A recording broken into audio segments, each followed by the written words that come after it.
Hey, welcome to How to Play, brought to you by The Games Capital. Today our game is a brand new card game. It was released this year at the Essen Game Fair in Germany. It's called Honshu, and in this game players take on the role of feudal lords in Japan trying to expand their territory, their ownership of land in Japan. The game describes itself as a trick-taking, map-making game, which is an interesting combination. So it has this, I guess you'd call it a trick-taking element, although it's quite different to most trick-taking games. But essentially you're going to be acquiring cards that you then create a map in your play area. And at the end of the game, you score points for various features on that map. It's a very interesting game. I haven't played anything quite like it before. More on that later. First of all, let's have a look at what's in the box.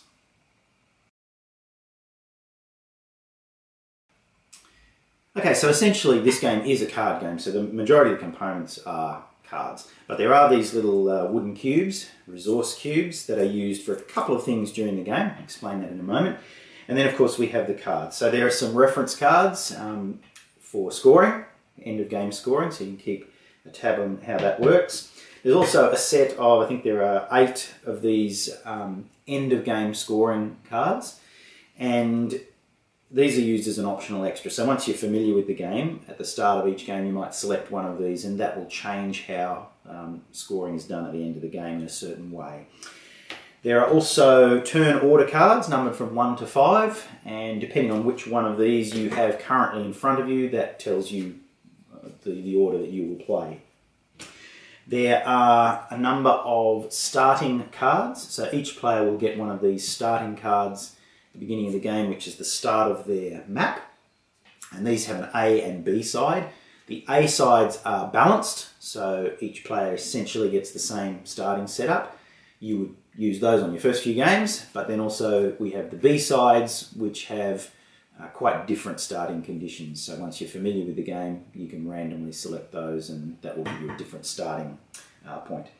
And then of course there is the main deck of cards that's used during the game. These also feature 6 squares that have these different terrain types or features of the map. The cards are numbered from 1 to 60, and that's important for the gameplay, which we'll see in a moment. So they are all of the components for Honshu. Let's have a look at how you play.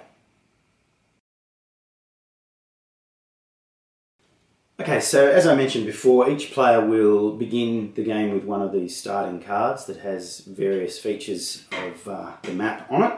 Just to go through briefly what the features are, first of all we have these squares that have houses on them, so they're the town squares. Some of the tiles have, the cards rather, have lakes on them. There are also, looking at another one, forests. And then there are these production squares as well that have little coloured squares with symbols on them that represent the 4 different resources that are used during the game. So if you acquire one of those cards with those production squares, you then also take a cube of the appropriate colour and place it on the tile for later use, and we'll go into how that works in a moment. Also, there are factory tiles that have the same symbols, but this time in a star, and the factories are ways of using those cubes at the end of the game to score points. More on that in a moment. And then the final square that is on the various cards are these little yellow spaces, described in the rulebook as fallow. Basically they're like a desert spot that doesn't really do anything but can be used to build over, and you'll see how that works in a moment. Alright, so to begin with, you'll have your first card, you'll take your resources and place them on, and you're ready to go. Then each player will randomly be given one of these turn order cards, and that will determine the order of play for the opening round. Whoever has the number 1 card will go first, and so on. Now these cards are going to move around during the game, so turn order will vary as the game progresses. Alright, then from the deck of cards numbered from 1 to 60, each player is dealt 6 cards as a starting hand.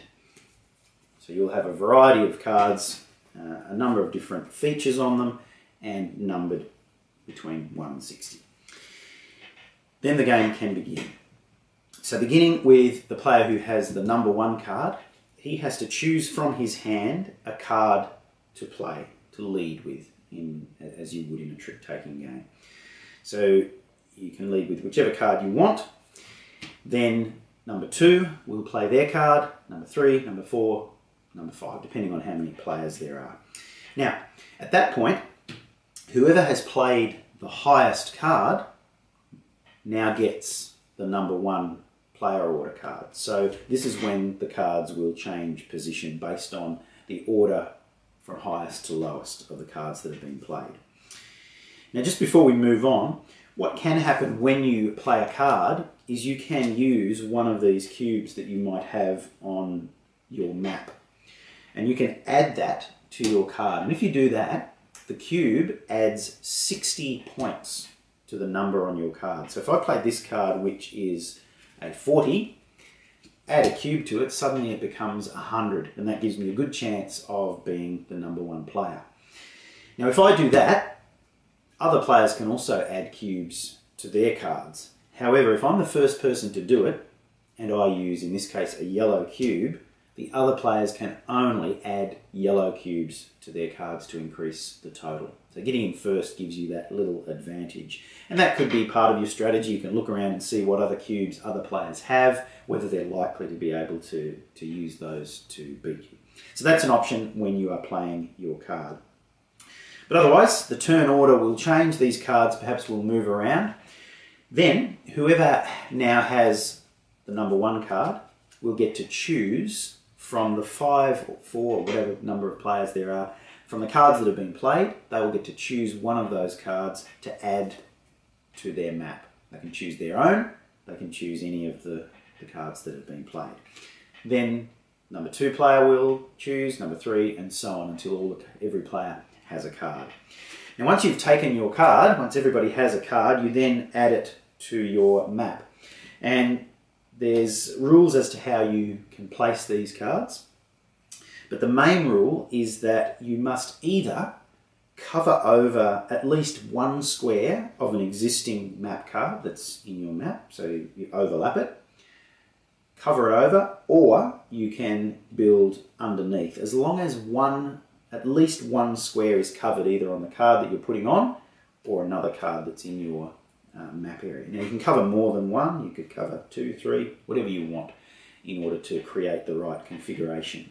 And the way things are scored, which I'll show you in a moment, will determine where you might need to place those cards in order to expand an area or to cover over certain things that you don't want. So once everyone has placed their card into their map, then the second round will begin, and this time obviously whoever has the number 1 plays the first card and so on.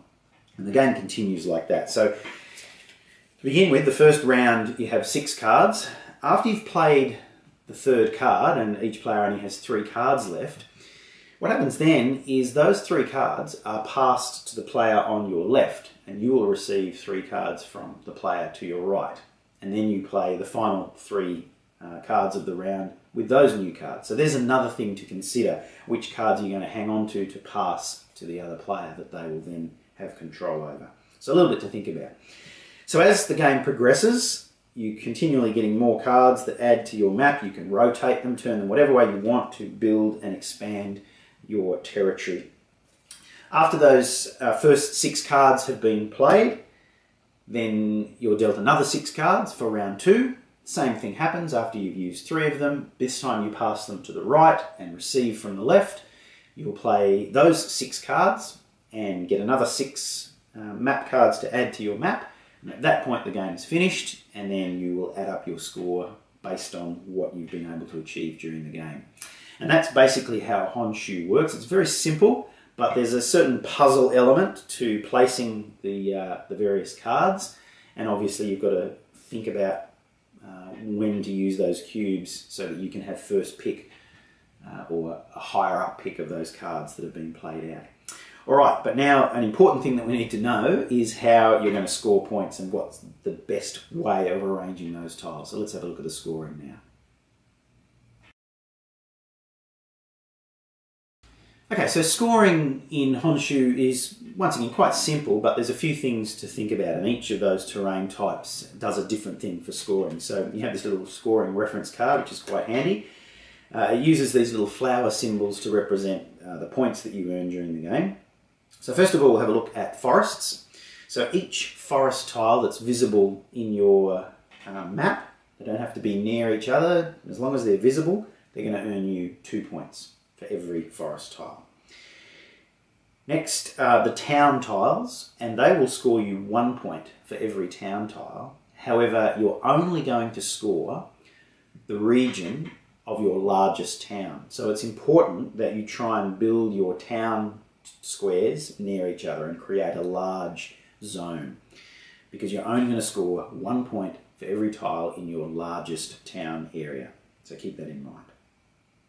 All right, then we have the factories. Now, the factories scoring varies from the factories being worth 2 points, 3 points, or 4 points. And in order to score from them, you need to have a cube sitting on a production site that matches the colour of the factory. So basically you will need to transfer that cube onto the factory to earn points for it. So remember, you can use those cubes during the game to add to your card total, but once you've used that, it's gone. The other option is to keep the cube if you have a factory that you can match it up to and earn 2, 3, or 4 points. So you're going to do that for every cube that you can match up, and that's how the factories score. Then we have the lakes. Now the lakes also need to be ideally built in groups together. So for every group of lakes that you have, the first lake in the group is worth 0 points, but every lake after that that is connected will earn you 3 points per square. So the larger the area, obviously the better you're going to earn, or the more points you're going to earn for those lakes. And the yellow, as I mentioned before, the fallow or desert spots don't earn you any points. However, if for some reason at the end of the game you happen to be tied with another player for first spot, then those yellow squares come into play, because at that point, if there is a tie, whoever has the most of those yellow squares showing will break the tie and win the game. So really quite simple, but as you can see by the way these tiles score, it's important to place them in the right spot in order to capitalise, particularly with the towns and the lakes, to try and earn the maximum amount of points that you can. And that is Honshu. In summary, in turn order, players play cards from their hands. Then, in order from highest to lowest card played, a new turn order is determined, and each player may take one of the cards and add it to their map. Cards must either cover over or be placed under at least one square on a previously played card. After 12 rounds, the completed maps are scored. The player with the highest score is the winner. Well, I found this game to be quite entertaining. It's simple, but it does require a bit of brain burning trying to think about how to set up this map to capitalise on your points. Sometimes you have to cover things over that you don't really want to in order to capitalise on points in another area. So there's a bit to think about. As I said before, it's a little bit puzzly, but great fun. Simple to learn, simple to play, takes about 20 minutes to half an hour to play a game. So I thoroughly recommend Honshu. Okay, thanks for watching. Happy gaming.